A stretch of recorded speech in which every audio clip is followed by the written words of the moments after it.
kebakaran hebat yang membakar 3 rumah dan 1 gudang yang diduga dijadikan tempat penimbunan bahan bakar minyak jenis solar ilegal di kawasan Jalan Lintas Titipayung, Kabupaten Deli Serdang, Sumatera Utara. Banyaknya bahan mudah terbakar dan tiupan angin kencang membuat api terus membesar dan merambat ke 3 rumah lainnya.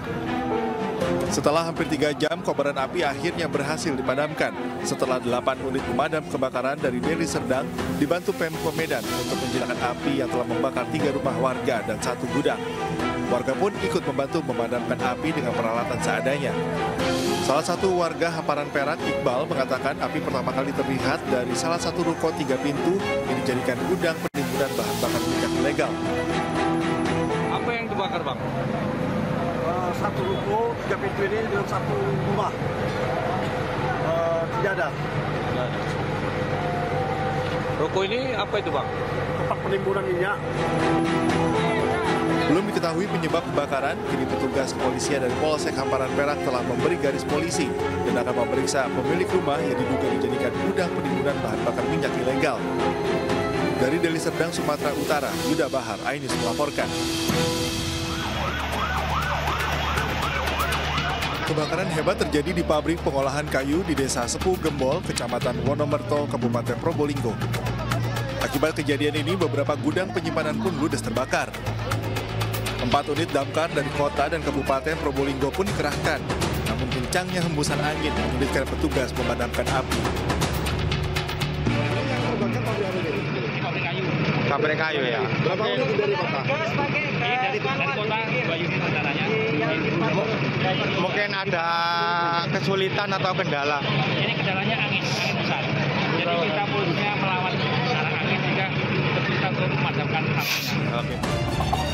Tidak ada korban jiwa dalam kejadian ini. Kerugian akibat peristiwa ini pun diperkirakan mencapai miliaran rupiah. Dari Probolinggo, Jawa Timur, Hana Purwadi, iNews melaporkan.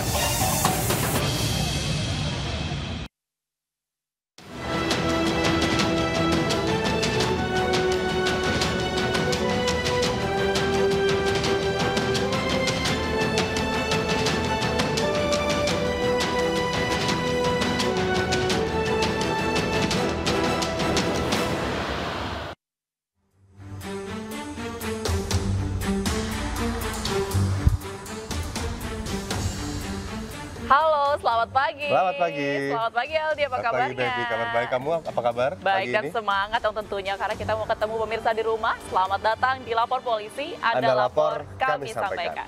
Sebuah program yang bertujuan menjadi wadah untuk aspirasi, keluhan, laporan, dan apresiasi kepada pihak kepolisian di seluruh Nusantara. Bersama saya, Baby Kristami. Dan juga saya, Aldi Hawari. Selama 1 jam ke depan, kami juga akan membahas sejumlah topik hukum dan kriminal yang menjadi topik hangat pembicaraan masyarakat di sekitar kita dan juga di media sosial.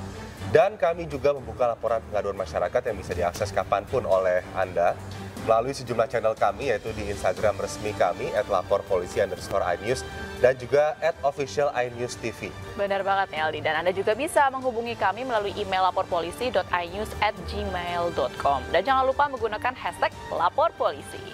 Baik. Kita akan langsung ke informasi pertama pagi ini. Kebakaran terjadi menimpa sebuah rumah mewah di kawasan Pasar Rebo, Jakarta Timur. 10 unit mobil damkar dikerahkan mencegah kobaran api yang merambat ke rumah lainnya.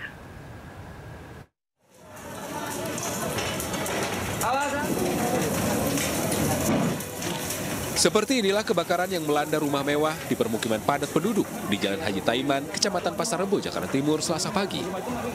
Api dengan cepat membesar dan menghanguskan seluruh bangunan berlantai 2 ini.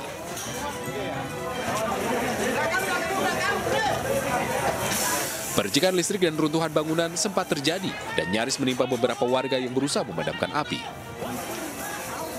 Petugas damkar Jakarta Timur yang tiba di lokasi langsung memadamkan api agar tidak merambat ke rumah lain. Diduga api berasal dari garasi rumah, kemudian membesar dan membakar seluruh bagian rumah.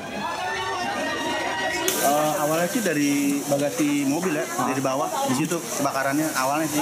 Saya juga nggak tahu juga kan, saya dari sana kan dari tongkrongan lari aja nanti ke sini, udah gede. 10 unit mobil pemadam kebakaran dikerahkan untuk memadamkan api, sementara kerugian ditaksir mencapai miliaran rupiah. Dari Jakarta, Rio Manik melaporkan.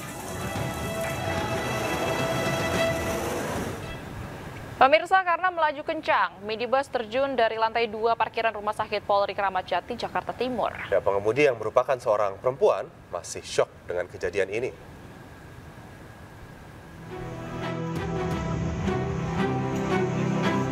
Sebuah minibus nyaris terjun dari lantai 2 parkiran Rumah Sakit Polri Kramat Jati, Jakarta Timur.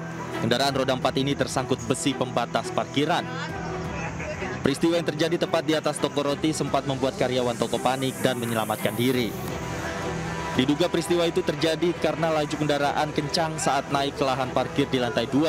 Sementara pengemudi minibus yakni seorang wanita sempat syok akibat kejadian tersebut. Mau bakar roti, Pak. Lalu? Tiba-tiba ada suara kayak getaran gitu, Pak. Getarannya kencang banget gitu. Terus? Pas keluar, di sini tuh udah berantakan. Lalu? Pas dilihat ke atas, ada mobil yang... Oh gitu. Iya. Pengemudinya bagaimana? Pengemudinya saya kurang tahu, soalnya tadi nggak kelihatan juga, Pak. Oh gitu. Iya. Minibus berhasil dievakuasi petugas dengan ditarik menggunakan kendaraan lain. Ya pemirsa, informasi dari Sulawesi Tenggara, ini ada seorang pemuda di kota Bau-Bau yang mengamuk saat ditagih hutang. Pelaku melemparkan sebuah gayung berisi air hingga mengenai bayi penagih hutang yang sedang digendong. Ya, dan akibat lemparan tersebut, sang bayi mengalami pembengkakan di belakang kepalanya.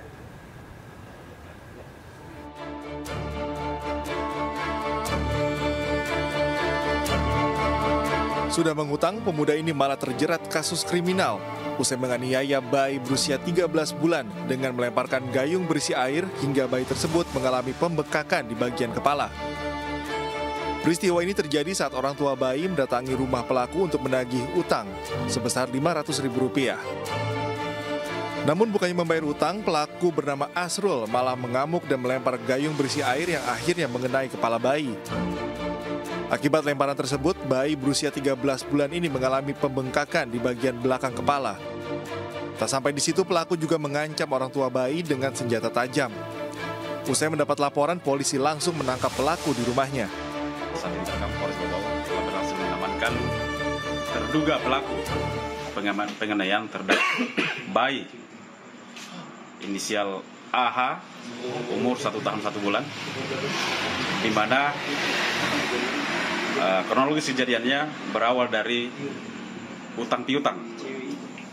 Orang tua korban mengutangkan uang sebesar Rp500.000 terhadap pelaku. Dan pada saat ditagih, pelaku merasa tersinggung dan menganiaya korban dengan cara melemparkan gayung yang berisi air di kepala korban. Selain mengamankan pelaku, polisi juga menyita serpihan gayung yang digunakan pelaku melempar korban dan sebuah parang dari rumah pelaku. Pelaku dijerat Undang-Undang Perlindungan Anak dengan ancaman 15 tahun penjara. Dari Kota Bau-Bau, Sulawesi Tenggara, Andi Eba, iNews melaporkan. Pemirsa, petugas Satreskrim Polresta Cirebon, Jawa Barat berhasil mengamankan seorang ibu yang tega menganiaya anak angkatnya sendiri. Wah, dan dari keterangan polisi, korban yang masih di bawah umur tersebut mengalami luka pada bagian kepala, wajah, dan tangan dan alami trauma.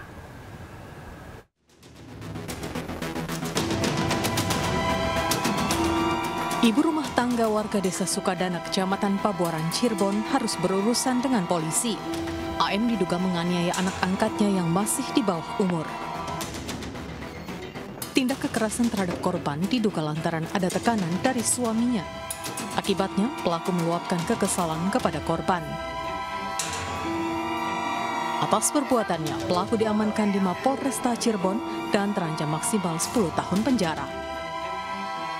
Di sini kita mengamankan pelaku yang berinisial AM, K3, ya, alamat di Sukadana, Pabuaran, Cirebon. Di sini korban masih di bawah umur, ya, adalah anak angkat dari yang bersangkutan. Korban yang alami trauma akibat tindak kekerasan berada di rumah aman KPAID Kabupaten Cirebon.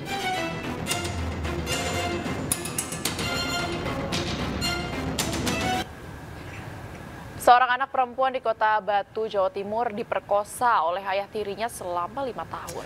Sangat miris mendengarnya ya, Baby. Dan sang ibu yang melaporkan suaminya ke polisi justru diusir oleh keluarga sang suami.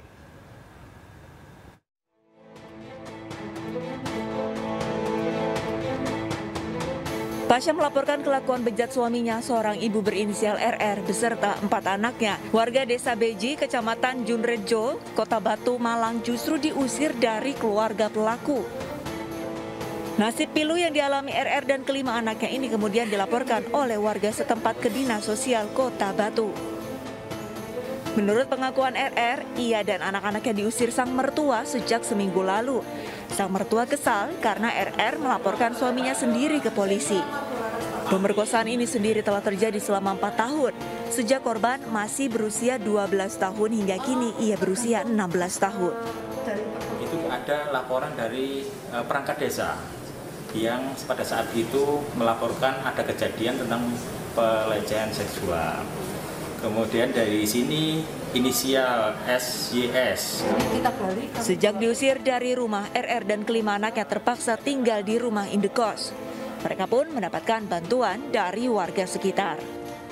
Sekarang posisinya indekos di salah satu tempat kos yang ada di wilayah RW2, RT1. Dari situ warga menyampaikan ke saya secara langsung bahwasanya memang keadaannya sangat membutuhkan bantuan. Dinas Sosial Kota Batu menjanjikan akan memberikan bantuan konseling dan juga bantuan tempat tinggal untuk RR dan kelima anaknya. Dari Batu, Jawa Timur, Denny Irwansyah, iNews melaporkan. Seorang bocah laki-laki berusia 3 tahun terjatuh dari lantai 3 kamar hotel di Pekanbaru Riau. Informasi selengkapnya akan kami hadirkan sesaat lagi. Usai jeda, tetaplah di Lapor Polisi. Anda lapor, kami sampaikan.